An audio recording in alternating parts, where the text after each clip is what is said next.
Okay, so Diary of a Blue Belt and my reflections after getting crushed in Jiu Jitsu 3 times a week as a hobby. I was inspired to create this series because I saw Diary of a Black Belt by Roy Dean, who's an amazing content creator who has a YouTube channel. And my first thought when I saw that was, oh damn, I would love to make a video like that, but I'm not a black belt. And then I realized, wait a minute, I don't need to be a black belt to share insights and thoughts and reflections that I have in my own jiu-jitsu journey. And the reason I want to share it is because it's actually way more than just my jiu-jitsu journey. It's how these insights and wisdom that I received from practicing this beautiful martial art actually helped me become a better person, a better business owner, a better coach, a better man, a better boyfriend, and so on and so forth. And to be honest, I feel like I don't really share that much about the things that I am into in my life and the way that I would actually want to, and in the way that I think is relevant or good for me to do so with my intentions to grow my practice as a coach and to grow my social media channels. And one of the reasons I don't do that is because of perfectionism, and this is the first thing that Jiu-Jitsu really helps me overcome, and I'll share some thoughts into why. I had a thought after watching my content where I realized after 2 years of creating reels and content for Instagram, it's been mostly about coaching and coaching knowledge and wisdom and practices and offering value to the world, and not really that much about myself and how it helps me. And recently that idea has been feeling very off-putting, and I couldn't quite put a finger on why, but I started to feel really awkward and uncomfortable speaking about things that I consider other people should do. And I noticed how that blocked me creatively very, very much. And I recently had a major breakthrough that was provided strictly by me seeing myself in my own jiu-jitsu practice. And after applying the same mindset into my content, I noticed how I started to get more creatively unblocked, and my motivation to share came back, and the inspiration and the alignment felt back in place. I have not been posting content for the past 2 months, and even the months prior to that, I was really forcing myself to do so, and I was feeling really disconnected from the whole process. And in this hiatus, this break I took from posting, I was re-watching some of my old content, and I noticed that everything I say and I communicate is kind of told in this frame of an expert. There is this underlying hidden tone of you need to do this and men should do that or avoid this thing. And it kind of sounds as if I'm a guy with all the answers, and as if I am not a person who does any of these things.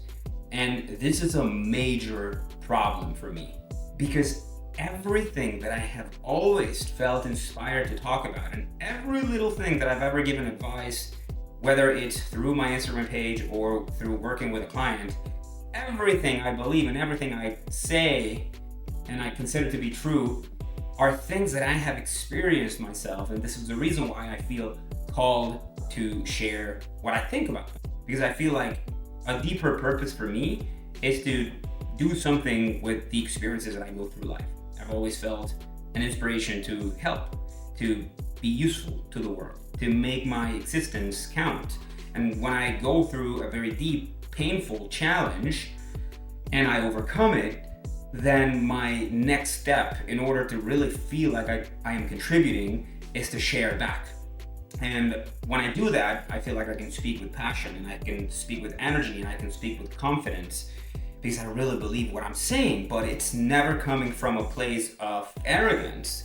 It's never coming from a place of, I believe I'm better than the rest of the world. It's actually coming from a place of humility, where I believe I fucked up so much in the past that I don't think everybody should go the same way. And if something I say, or if a piece of advice that I share resonates with someone and it actually helps them be a better man, have better relationships, or avoid certain pitfalls that I have had, then that's amazing for me. That's a great feeling. But when I speak from this place where it sounds like I'm judging or I don't do these things, then I no longer see the point of doing it. And I think this is a major thing for me to correct in the way that I communicate. And so here's where I had this realization by going to Jiu Jitsu class, where I am a blue belt. And in case you don't know, a blue belt means that I am in the second category of the belt system, which more or less symbolizes the level of expertise and mastery that a practitioner has in the art, like in any other martial art. Except in Jiu Jitsu, the trajectory to reach a black belt is quite longer than in the rest of the arts. And on average, it actually takes a person around 10 years of consistent practice to get the black belt. And for most black belts, this is even the beginning of the journey. So this actually illustrates how much of a learning curve there is in Jiu Jitsu. And I've been training for 4 years, and I'm only just in the second belt, and I feel like a total beginner. And this is actually a really useful and humbling thing, because every time I walk to class, my expectations are not to be the best, are not to perform, are not to beat anyone else. Jiu Jitsu forced me to humble myself, to go learn, and to get rid of perfectionism and this idea that because I've done this for a long time, because 4 years is a pretty long time, I should be good. And that's what I love about this belt system category, because Jiu Jitsu makes it quite obvious to you where you are, right? Of course, the belt system is not an exact measurement of your skill. There's lots of variables that come into play, but generally speaking, these are assigned by your instructor, who is a more experienced practitioner, and they can see you and they know where you stand. And this is actually a very helpful thing, because when I am rolling, which is the name we have for grappling, wrestling, with another higher level practitioner, I know where I stand. And I know that I am not expected to win or to perform at a certain level. And this actually allows me to just do the thing, to put in the reps, to show up to class, and to enjoy the act of learning instead of seeking for an outcome. So think about the following thing. I've been training for 4 years, not consistently because I've stopped several times, but net time, I've probably shown up to the mats for 4 years straight, 3 times a week on average. I'm really dedicated to this art. I really love it. I put a lot of hours. I put a lot of time into it. I put a lot of thought into it. I put a lot of practice into it. And still, there's still a huge path ahead of me in order to reach mastery, right? And this is where it gets interesting for me, because I think that the belt system in Jiu Jitsu very accurately represents the levels of mastery in anything else that we do as well. Except in anything else that we do, we don't have a belt to symbolize our category. We just go ahead and do it, and then we more or less know how good we are or not. And usually it's based on how other people respond to us. So when it comes to business or relationships, I like to think in terms of belts in order to more or less set myself on where I think I am, right? And when I was looking at my content, I noticed that I was pretending to speak as if I was a black belt. I was in this frame of being an expert, of telling people what they should do and how they should live their life and what they need to correct. And looking back at that, it's no wonder for me why I felt such a strong disconnect and why I didn't really want to share that much. Because I felt like an imposter. This would be the equivalent of showing up to the mats in a Jiu Jitsu class and wanting to be a black belt, and wanting to tell people how to correct their positions, wanting to give advice, wanting to be the guy that has the answers. Instead of humbly sharing where I am and let that just be based on my own experience. That was so revealing for me. Because of course I'm going to feel like an imposter if I'm trying to be so much better, if I'm trying to perform at such a higher level. And this is where comparison kicks in. This is where disappointment kicks in. This is where frustration kicks in. And if this happened to me in the Jiu Jitsu class, I would never show up again, and I would quit the art. And I would block myself in my path to actually continue to be better and to actually be a master. And so yeah, I had a business for a long time. Not really that long, 2-3 years. But I've been doing it, right? And I think there's a point in the journey in which you become more experienced than the average person, where the expectation starts to arise. And for me, this was a massive thing to see. Because if I think of myself as just a blue belt in content creation, in coaching, in my business, and even in my life, I allow myself to be imperfect. I allow myself to show up. And therefore, I keep getting better. I become the person that just shows up and puts in the reps. And that creates consistent progress. And consistent progress will put me in the path to mastery and will put me in the path where I want to be, and in the level and the category of content creation and coaching and changing the lives of other people, whatever that I kind of want to see myself at from the ego, right? So this is what I find so amazing about practicing Jiu Jitsu and why I want to share more about my life and about my reflections and my learnings, because this is how I help myself. And I believe that the way that I help myself is also the way that I can show up for other people. And I've been hiding this part of my life, right? Because social media puts you in this weird place where you have to present a certain image, and it is designed for you to look great and look perfect. And Instagram makes it rewarding for the people that can fake an image, that can just look great instead of feel great. I don't want to look great, I want to feel great. So this video is also an attempt in me to just simply lower my expectations of who I should be and how I should do things, and simply just show up as myself, because this is the version of myself that I am every day. And this is the things I think about and the things that go through my mind and the things I share with my friends and the people that I love and I trust. And this is also, I think, what contributes to my ability to help another person become that best version of themselves. Not doing that from a place of, hey, I have all the answers for you and I'm going to tell you how you should live life. I'm going to tell you what you should do. But instead from a place of, hey, let's walk this path together. And this is something that may help you, that has helped me, and that is continuing to help me. And it is such a liberating feeling to be at that point, to practice this skill. So I had the thought to create the Blue Belt Diary, because these are my reflections from the thing in my life that gives me the most passion and growth and satisfaction, and that just simply makes me happy. Jiu-Jitsu and practicing something that I love makes me happy. If I have it in my life, I am good. And I think for me, considering I am a person that has pretty much dedicated his entire last 10 years of life to improvement and growth, what I really have been seeking is fulfillment. And this is the question that's always been hidden in the back of my mind. How do I make myself feel happy most of the time? Where does it come from? Does it come from how I look? Does it come from how much money I have? Does it come from how people respond to me? Does it come from how women respond to me?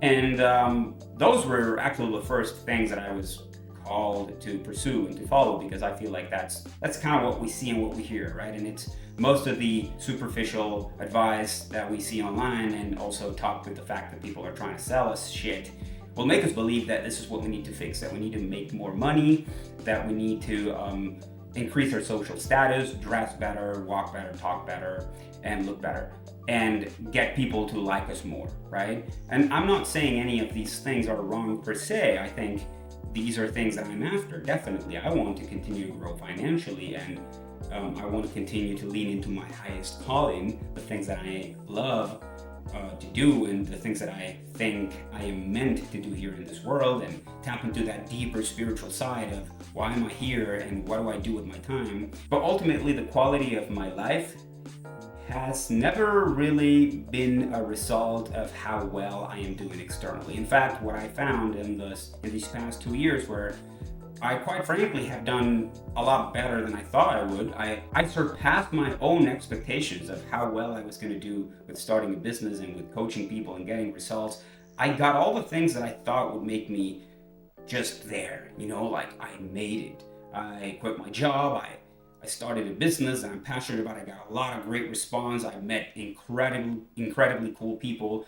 I was able to travel freely around the world, live in the mountains, have a fantastic, beautiful, huge house with access to nature, with a swimming pool, throw parties, make more money than I thought I would ever make in a year. And paradoxically, this was also the time of my life where I felt the most disconnected from myself and where I felt the most empty.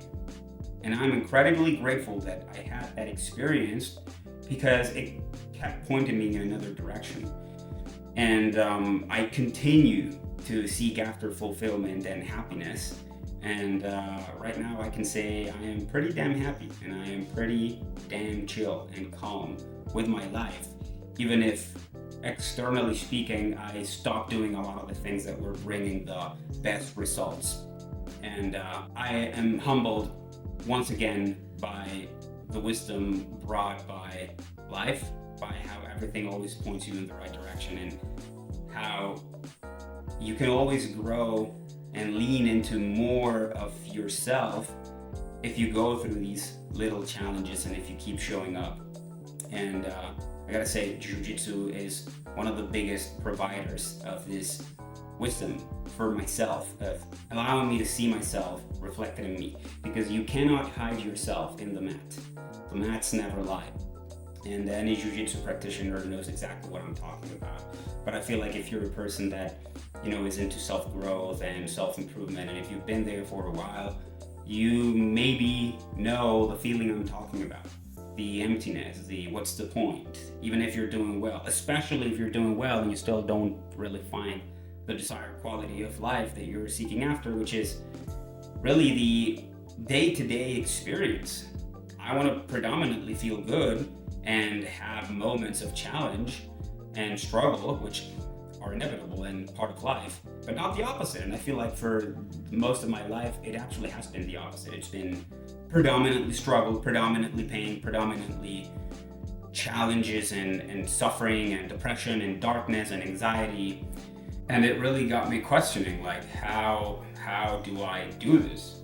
What does it take to feel good? What does it take to be happy? I thought I did the things. I thought I had the things.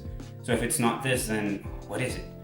And I'm really grateful I had that experience because it allowed me and pointed me back in the direction that I was missing, which is just the little things, the small things, the day-to-day things. Being surrounded by the people I love, by my family, by my friends, doing the things that I'm inspired by and that I like regularly. One of the mistakes I made with my business is to isolate myself in it, to think that I needed to go all in 100% and create a life where I can only do that and nothing can ever distract me.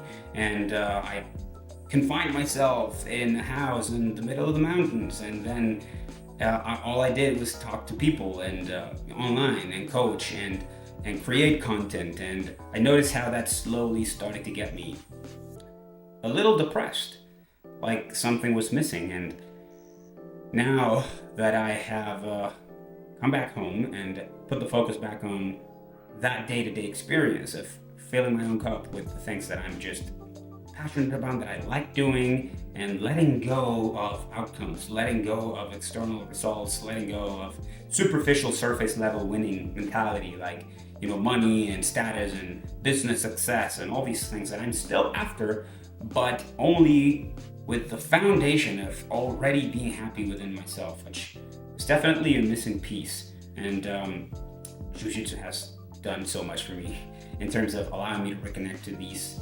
things, to connect the little dots. And I feel like it has so much to offer, especially for the audience that I talk to. The high achieving men that are after purpose, men that are after mission, that want to have high quality relationships with the world, with their business, with women, with themselves.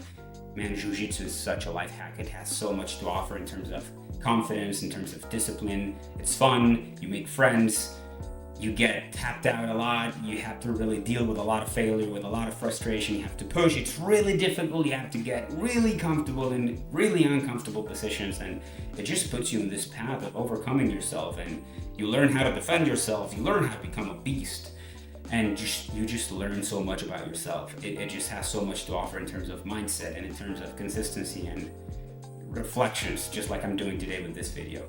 So if you have sat all the way to hear me rant about my thoughts and about my own improvement and my own journey with Jiu Jitsu, but also in my life journey, I want you to know that I'm really, really grateful for that. And hopefully this video also helps someone out, just like the content of other content creators just rambling and sharing about their life and improvements have changed me and have helped me in the past. And if you ever decide to go try a Jiu Jitsu class, let me know. I'll be very happy, and hopefully we can meet someday in the mats.